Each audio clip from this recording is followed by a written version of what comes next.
Open a browser and search for Google Photos Desktop.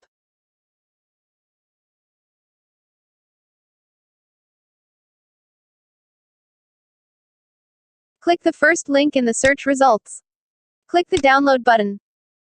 Click the downloaded file to start installing. Wait for the installation to complete.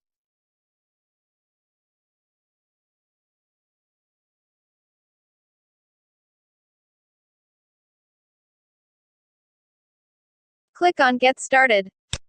Sign into your Google account.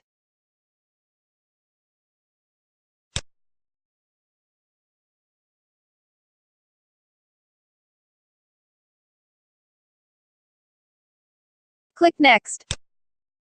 You can choose the folders you want to backup.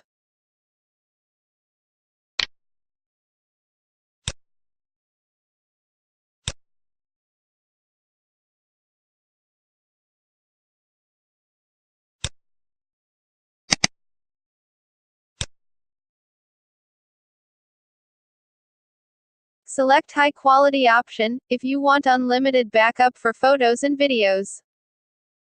Click Start.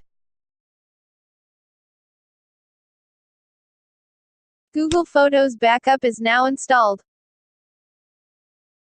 Thank you for watching. Don't forget to subscribe.